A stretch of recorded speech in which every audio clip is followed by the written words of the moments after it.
Hello there. It's Ary Rosenbaum. Another week without Dan Venturi. Thanks to scheduling and whatnot, this is what we're going to have to do. So it's Ari here with a another fun-filled episode of that 401k podcast. This week I want to talk to you. Obviously, I'm going to show the conferences that I have scheduled, but really discuss the problems of working with other providers in really the aspect of vetting them. Because I'll tell you some horror stories and whatnot, and stuff really that you have to avoid. But anyway, let's go to the shilling. Within a week from the time that you probably are downloading this episode, we will be at Foxborough, Massachusetts, Gillette Stadium, home of the New England Patriots. That's going to be on Friday, October 11th.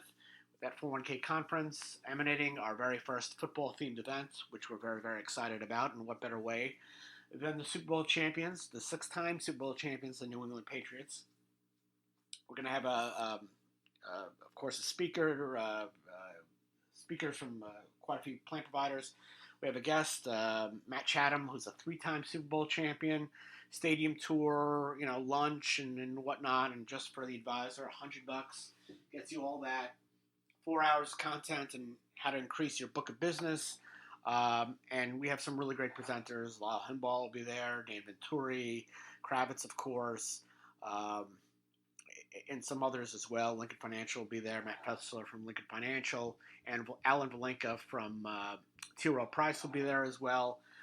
It's a great opportunity to network. It's a great opportunity to learn something new on how to expand your business. And then after that, we return home, sort of, to New Jersey from MetLife Stadium, home of the New York Giants and New York Jets. Of course, since I'm a Giants fan, we're going to have a New York Giants-themed event. That's going to be on Friday, November the 8th. The guest will be two-time Super Bowl champion Sean Landetta. Again, lunch, and whatnot. It's going to be another fun-filled event, and we hope that you can join us for that. We already have a good crowd in terms of the advisors signing up. It's very, very popular. Obviously, since I'm local to the area, it's a great opportunity to learn about the advisory business, to expand it, learn something new, new products. FPS Trust will be at all our events, and you can learn about their really exciting rollover solution on the automatic rollover front, which is new and exciting and different from what you've been expecting in the business. And then, of course, we finish out 2019 by being in Arlington Stadium, AT&T Stadium in Arlington, Texas. I always want to say Dallas, but it's in Arlington, Texas, home of the Dallas Cowboys. They somehow claim that they're America's team. But we will be there Friday, December 13th. Fun-filled event, great opportunity, and a great stadium tour that they have, by the way. So we look forward to having that event as well. And then, of course, in 2020, we will be at Walt Disney World Swan for that 401k National Conference, March 10th to 11th, 2020. Go to that 401ksite.com for that event, as well as all the other events to sign up. We have a great early bird special, $300 for an advisor or TPA who wants to attend as an attendee. We have great opportunities to sponsor the event. You're not going to break the bank and need a card, need an entire bank loan in order to actually fund your sponsorship. Top of the line sponsorships, $15,000, and there's quite a few levels below that as well. So hopefully you can go to that 401ksite.com and sign up, find out all the information, find out who's speaking at which events. And, we're really, really excited. The closer we get to 2020 is the closer that we will be able to announce who's there and whatnot. So anyway, this week's topic, like I said, is going to be about the issues of dealing with plan providers and the need to actually vet as to who you're working with. It's extremely important that you know who you're dealing with. And, let's preface it by telling you a story right now. Right now, my community, I live in Oceanside, New York. And right now, there is a great disturbance in the force as Oceanside Jewish Center, which is a synagogue that I used to belong to in the village. I left for a couple of reasons. But it was a synagogue that I first started at when I moved to the area in 1997. And within the past 22 years, the synagogue has slowly been dying. And if you've ever read anything that I've ever written about, you know about my opinions about organizations and the need to change with the times and needs to no longer use what is no longer working and probably find out new alternative ways to, in the purposes of any civic organization or charitable organization, develop new ways to bring in new members, to fundraise, little different things in here and there. And Oceanside Jewish Center for the last 22 years has done nothing. I think when I was a member there, when I first started out in 97, probably 700 families. Well, now they're down to 220. And this didn't happen overnight. If you look at articles about their Hebrew school, in 2001 they had 200 students. In 2010 they had 100. In 2016 they had 50. Now in 2019 they have 12. So this didn't come as a shock, but unfortunately, like most businesses that go under, long-term businesses like our friends at Sears, an organization that can't change with the times and doesn't try something new and sophisticated and interesting and original is going to die. So OJC, in its lack of an infinite wisdom, decided that they are going to sell half of their campus or half of their building, and they're literally going to sell half of the property, destroy their sanctuary, where my son had his bris, where I had a lot of events in my life, and when I was a member over there, and they're going to destroy it. They're going to raise it, and the school building that will remain, somehow they're going to turn that into a sanctuary. And so they decided that they're going to sell half that property to a developer. The problem is, they're not trying to sell it to a reputable developer in the area that we know has developed, different construction sites and, buildings and apartment buildings, whatever. They picked out a guy who's a YouTube personality. He calls himself, I think he's the Happy Home Buyer. And he's the Happy Home Buyer. And, I'm not big, my daughter's almost 13 years old. She's really big on the YouTube personalities. Well, you know what? I'm not. You want more steak to the sizzle. You just can't deal with the sizzle. You need more. And this is a guy who's a home flipper. And the only project he's ever developed is a medical building that I don't think he's even finished or even started developing. And somehow he's got the right to purchase this property. And, the way he comes off, anybody who's over the age of 30 doesn't trust anybody who claims that he's handsome. Just because you claim that you're handsome doesn't mean make it so. And I think that when you, make yourself, I don't call myself the handsome Marissa attorney. Listen, I look at myself in the mirror every day. I wouldn't even call myself the half decent looking Marissa attorney. It's just not something that you want to, find that your ERISA attorney is handsome or beautiful in the case of some of the well-renowned female ERISA attorneys. You want somebody good. And, if you're selling a piece of property and you want it developed, you want to sell it to somebody with developing experience. So the problem here is I don't feel that, there's no transparency in the deal. And we have no idea the background of this buyer or how he got this deal because nobody has sensed that the part of OJC was up on the market. So no developer bid. There's a question of whether that bid by this developer would be the best bid available if it ever went to a competitive auction. And again, guy's got no experience. And, you beg the question as to how did he come across this ability to purchase the property. And that's something that we're going to have to find out. Whether, the Attorney General who's in charge of investigating not-for-profits or he'll be more be more forthcoming, or Oceanside Junior Center, which has pretty much been having a bunker mentality in terms of talking about this transaction, comes forward and says this is how we came to deal with this guy. So until then, we have no idea. And did OJC actually vet this guy? I haven't run a background check. I wonder if I did, what would come up. But anyway, that really segues into what I talk about. When you're dealing with other plan providers, trust is a big requirement.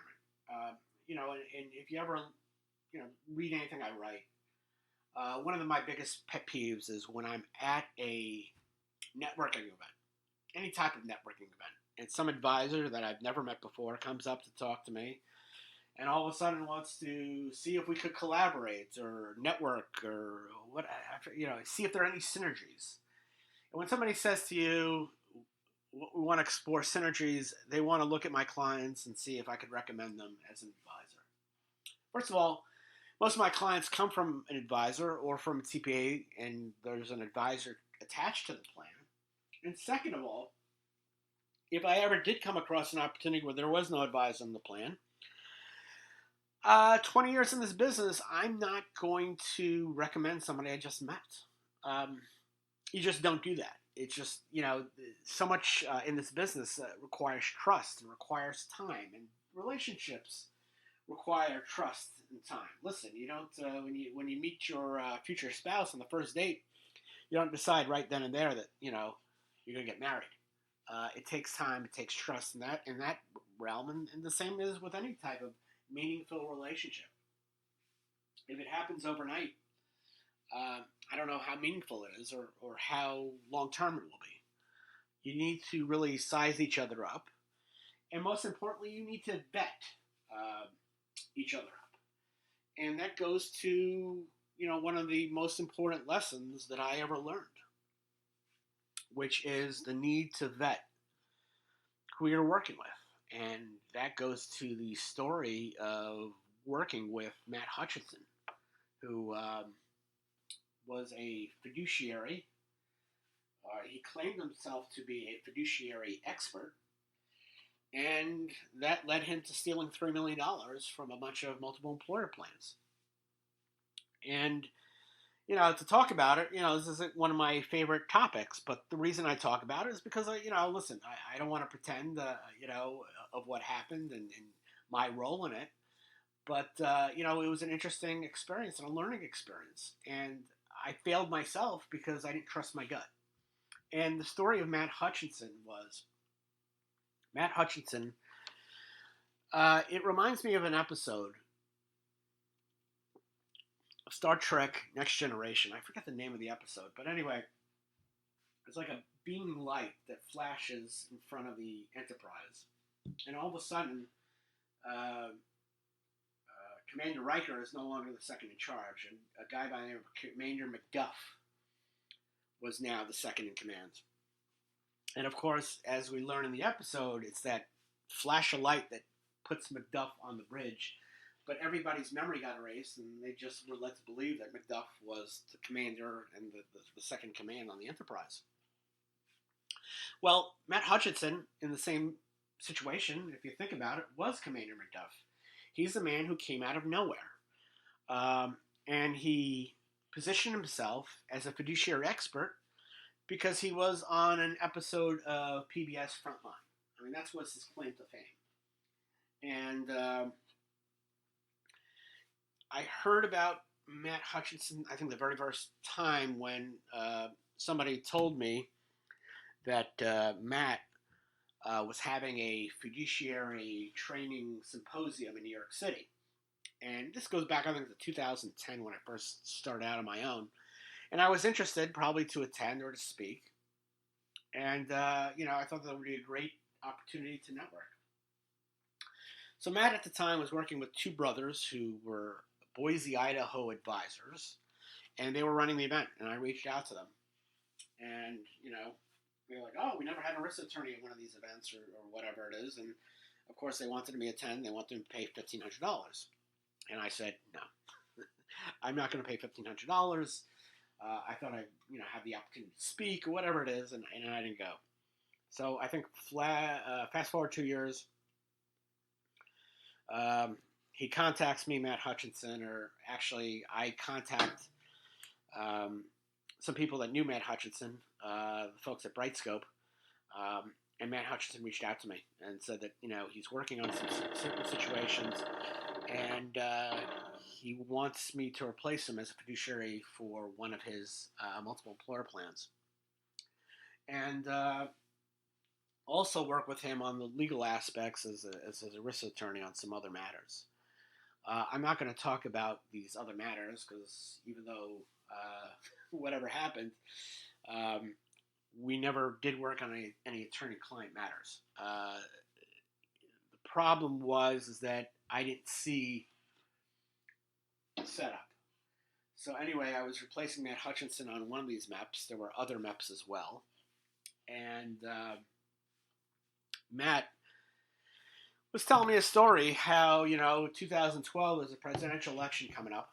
And he says that he himself was being talked about as the next Secretary of Labor in an Obama 2 or a Mitt Romney administration.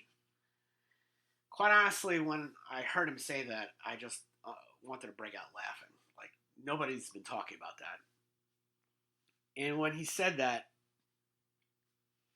that was, to me, a telltale sign that I should have, just run away. And I didn't. I didn't because, I saw a potential opportunity. I thought based on serving as fiduciary of this MEP, there'd be some money in it.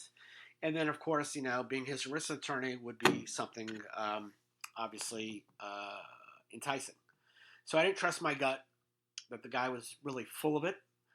And, I, succeeded as a fiduciary to him, to the plan.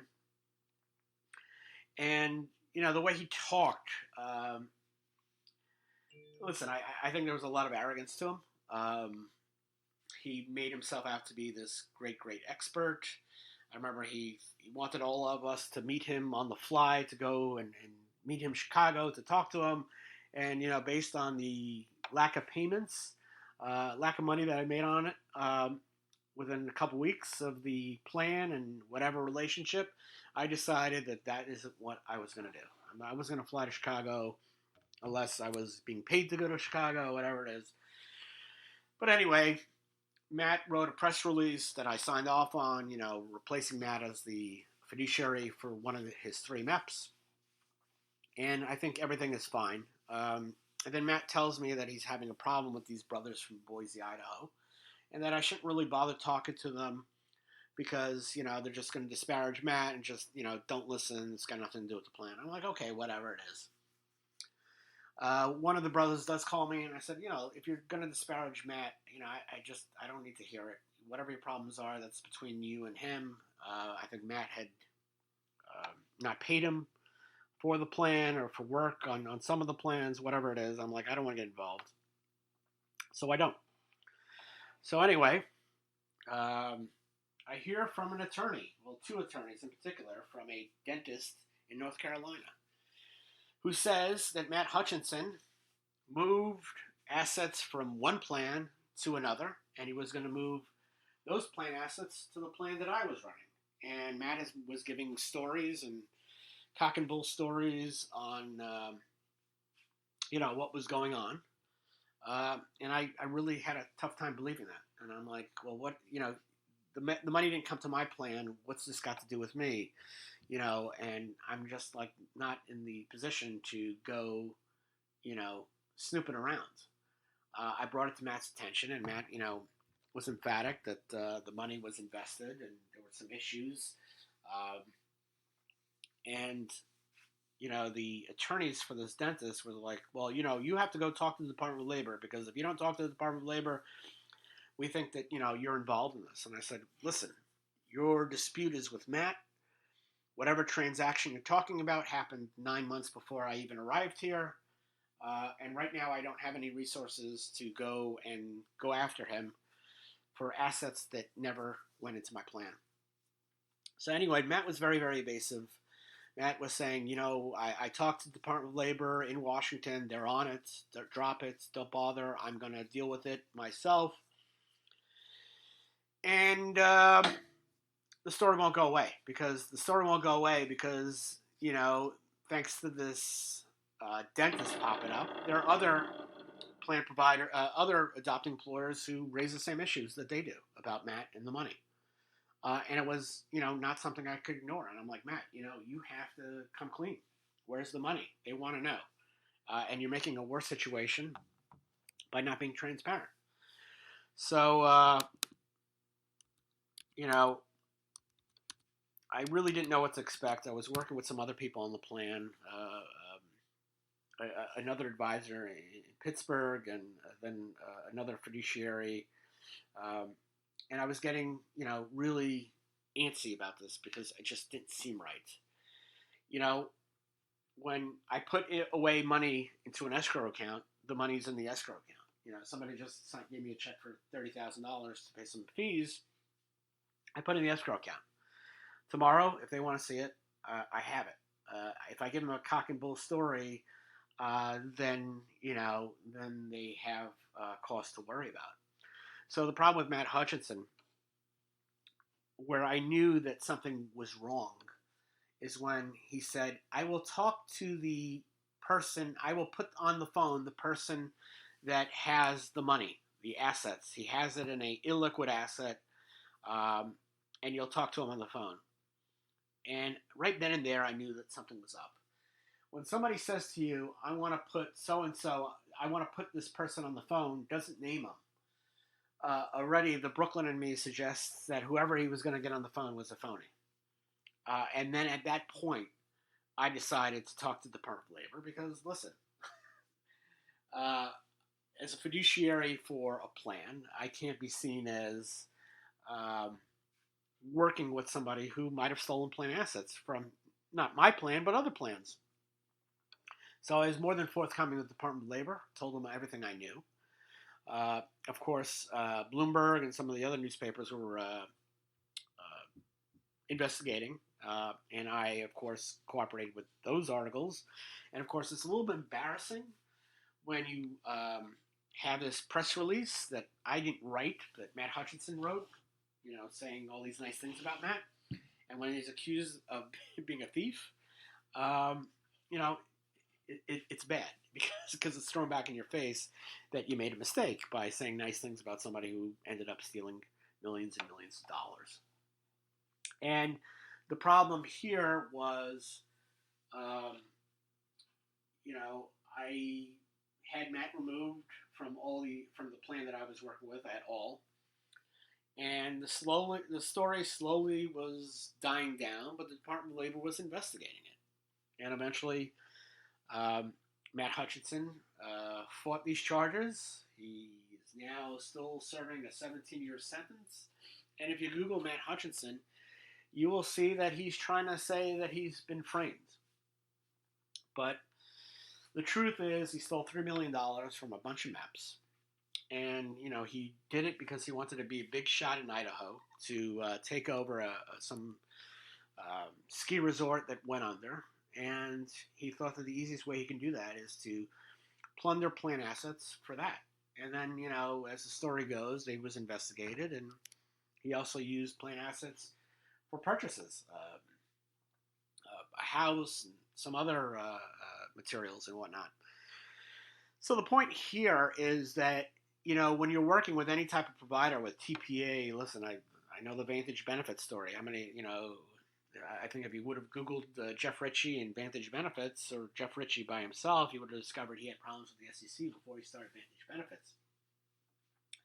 So the moral of the story is you can't take people at their word sometimes, especially when that word is questionable, especially when you don't know the background of the person. You're working with an advisor, you're working with a TPA, make sure, the head of the TPA wasn't running a Nigerian inheritance scam or, serve time for fraud. I know of a plan provider, I won't say their name, But let's just say the principal is using a phony name and was arrested or served jail time for writing phony checks or whatever it was.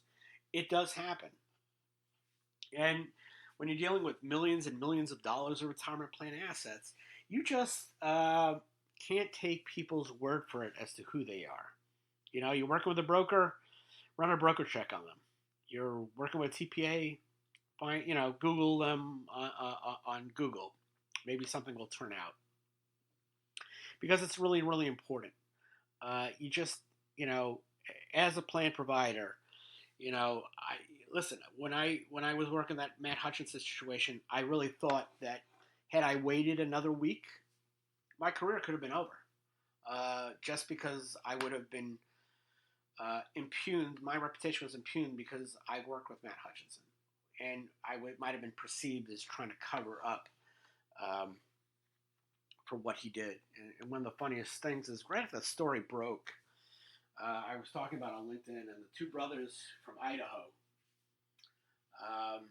who were the advisors, were trying to throw dirt on me and saying, we tried to bring it up to you and you didn't want to listen. And I said, at no point did you say that Matt stole plan assets. All you were talking about was your dispute with him, which was none of my concern. If Matt didn't pay you, none of my business. If Matt stole plan assets, that would have been my business, and at no point did you say that. And I said, the very first time I ever talked to you guys, you wanted $1,500 for me to speak at an event. And it says, to me, it's the problem is you were involved with this a lot longer than I was, and you were involved with it at the time that the theft happened. And that was the end of the discussion and the end of the fighting. And I don't think those guys are in the business anymore, which is a shame. I thought they were pretty decent advisors, except for the fact that they were working with a guy who stole $3 million. But again, that's the problem with this business. You can take a lifetime.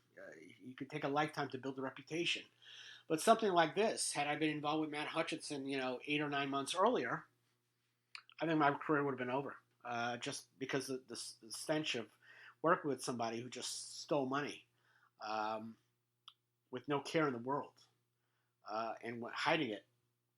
And, he surrounded himself. He was very, very wise. He surrounded himself with people and tried to insulate them from other people so that they don't talk to each other and question what he was doing, why he needed these high-interest loans to buy this ski resort or whatever. There were a lot of questionable things that went on that I think you should Google. So next time you're on Google, you got some free time, type in Matt Hutcheson, Matthew Hutcheson, and see the criminal complaint, I just saw they had a court of appeals argument on why he should be set free and whatnot.